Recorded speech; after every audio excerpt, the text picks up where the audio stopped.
सांगोला तालुक्याच्या मागील 100 वर्षाच्या इतिहासाला पहिल्यांदाच पावसानं थैमान घातले असून तालुक्याच्या अनेक भागांमध्ये अतिवृष्टी तर काही भागांमध्ये ढगफुटी झाली आहे। तालुक्यातील नद्या, नाले, ओढे दुथडी भरून वाहत आहेत। अनेक गावांमध्ये पाणी घुसल्यानं लोकांची घरदारं उद्ध्वस्त झाली आहेत।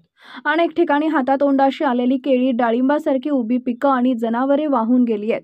भयानक म्हणजे पहिल्यांदाच सांगोला तालुक्यात मनुष्यहानी सुद्धा झालेली आहे। जवळा येथील चौगुले नावाचा इसम गावच्या नदीमध्ये वाहून गेला। त्याचा मृतदेह पुढे बंधाऱ्यात सापडलाय।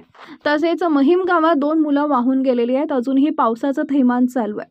माजी आमदार दीपक साळुंके पाटील यांनी तालुक्यातील नुकसानग्रस्त भागाची पाहणी केली असून त्यानंतर घेतलेल्या पत्रकार परिषदेत सोलापूरचे पालकमंत्री जयकुमार गोरे यांना सांगोला तालुक्यात ओला दुष्काळ जाहीर करावं अशी विनंती करणार असल्याचं सांगितलंय। राज्याचे मुख्यमंत्री, उपमुख्यमंत्री यांना भेटूनही ओला दुष्काळ जाहीर करून शेतकऱ्यांना आणि उद्ध्वस्त झालेल्या पिकांना तातडीनं मदत करावी अशी विनंती करणार आहे, असं माजी आमदार दीपक साळुंके पाटील यांनी पत्रकारांशी बोलताना सांगितलंय। या वर्षीच्या सांगोला तालुक्यामध्ये पावसानं फार मोठ्या प्रमाणावर थैमान घातलेलं आहे। यावर्षी सुरुवातीपासूनच पावसाचं प्रमाण हळूहळू तालुक्यामध्ये आणि परिसरामध्ये वाढत गेलं आणि गेल्या 4 दिवसाच्या काळामध्ये अतिवृष्टी आणि परवाच्या दिवशीपासून 2 ठिकाणी मोठ्या प्रमाणावर ढगफुटी झाल्यामुळं तालुक्यामध्ये प्रचंड मोठं असं नुकसान झालेलं आहे।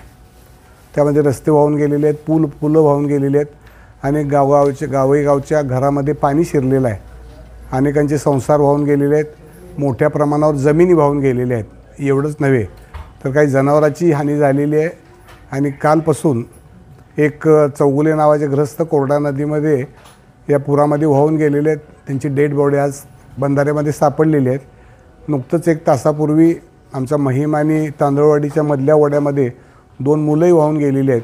त्यांची शोध मोहीम या ठिकाणी चालू आहे। अजूनही पावसाचं थैमान या ठिकाणी सुरू आहे। तर मी या निमित्तानं दुसरी सगळ्यात दुर्दैवाची अडचणीची बाब अशी आहे की राज्य सरकारनं जी काही पर्जन्यमापक यंत्र त्या ठिकाणी उभा केलेली आहेत त्याला मेंटेनन्स नाही, त्याचं काही दुरुस्ती कधी नाही आणि त्याच्या आधारावर जर सरकार काही विचार करत असेल तर ते अतिशय अन्यायकारक होणार आहे।